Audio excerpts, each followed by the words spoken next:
Hai semuanya, jadi pada kesempatan kali ini kita akan belajar tentang materi genetik nih teman-teman.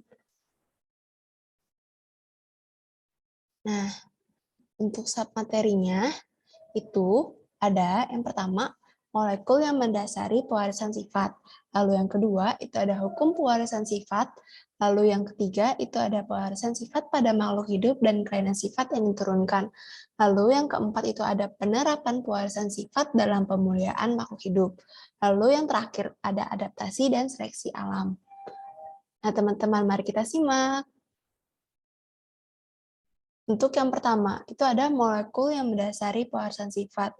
Nah, nanti kita belajar tentang materi genetiknya, lalu ada struktur DNA dan RNA, lalu ada peranan materi genetik dalam penentuan sifat.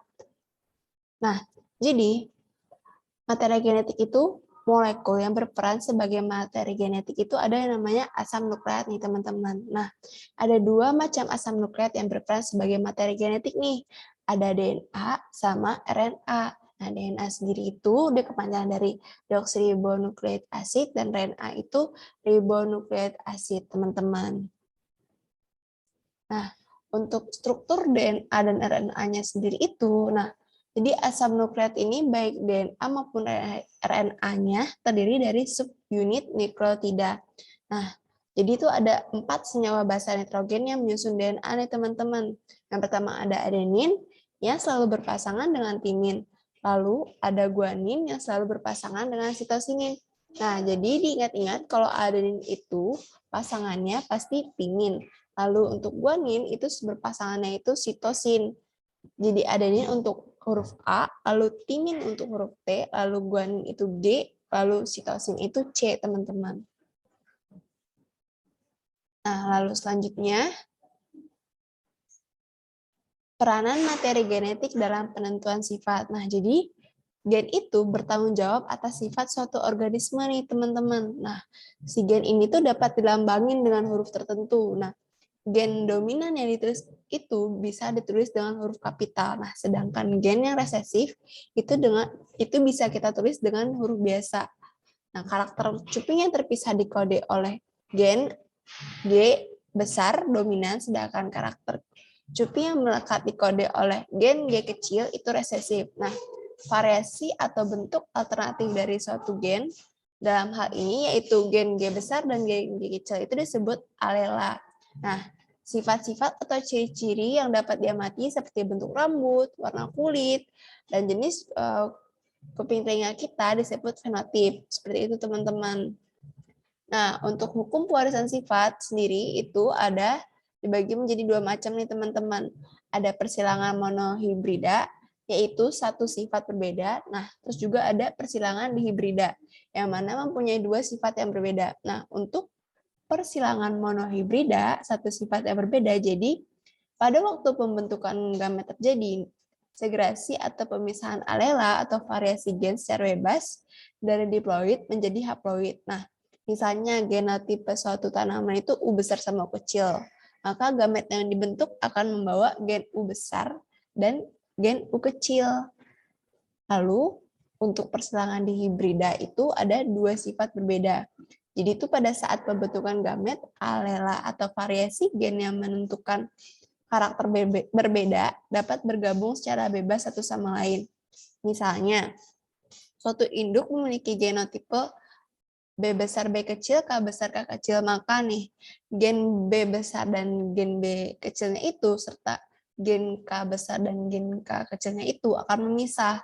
Lalu kemudian kedua pasangan tersebut ini akan bergabung nih secara bebas sehingga kemungkinan gamet yang terbentuk akan memiliki susunan seperti B besar K besar, B besar K kecil, B kecil K besar, dan B kecil K kecil. Seperti itu, teman-teman.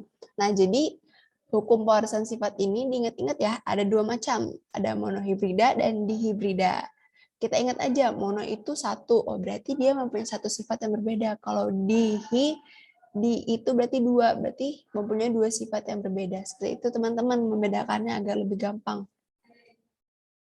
Nah, jadi dalam pewarisan sifat pada makhluk hidup, karena sifat yang turunkan itu ada macam-macam nih pewarisan sifatnya. Misalnya ada warna kulit, nah ada pewarisan tipe sama pelekatan kuping telinga kita, lalu ada pewarisan bentuk rambutnya, entah itu lurus ataupun ikal, lalu ada pewarisan kelainan buta warna, lalu pewarisan kelainan hemofilia. Seperti itu teman-teman. Jadi, penerapan pewarisan sifat yang selanjutnya itu ada penerapan pewarisan sifat dalam pemuliaan makhluk hidup nih teman-teman. Nah, jadi itu di dalam tanaman, untuk di dalam tanaman, jadi itu ada yang namanya padi hibrida nih, yang dapat menghasilkan beras 30% lebih banyak daripada padi-padi pada umumnya nih. Nah, dia ini kayak lebih tahan terhadap lahan yang kering, terus lebih pulen juga. Nah, lebih wangi dan lebih cepat panen. Nah, contohnya itu tadi padi hibrida kayak varietas sembada. Nah, untuk di hewan, itu ada ayam broiler dari Amerika, misalnya jenis yang Plymouth Rock. Nah, dia itu punya bulu putih keabuan, nah tubuhnya itu besar, dagingnya itu lezat dan mampu menghasilkan telur dengan baik. Jadi itu contoh dari pewarisan sifat dalam pemuliaan hewan. Seperti itu teman-teman. Nah, selanjutnya itu ada kita belajar adaptasi dan seleksi alam nih teman-teman.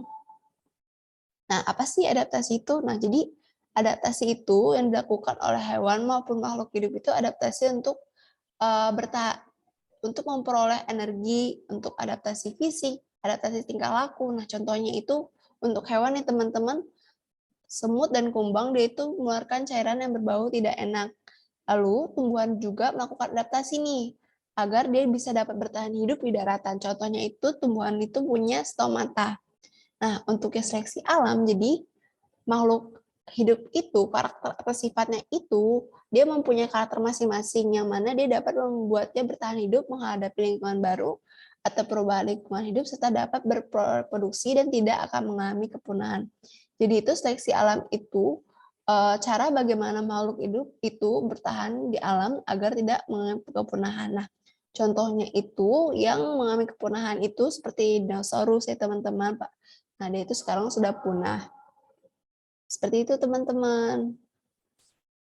Selesai. Sekian dari pelajaran yang saya sampaikan kali ini. Kurang lebihnya mohon maaf. Assalamualaikum warahmatullahi wabarakatuh.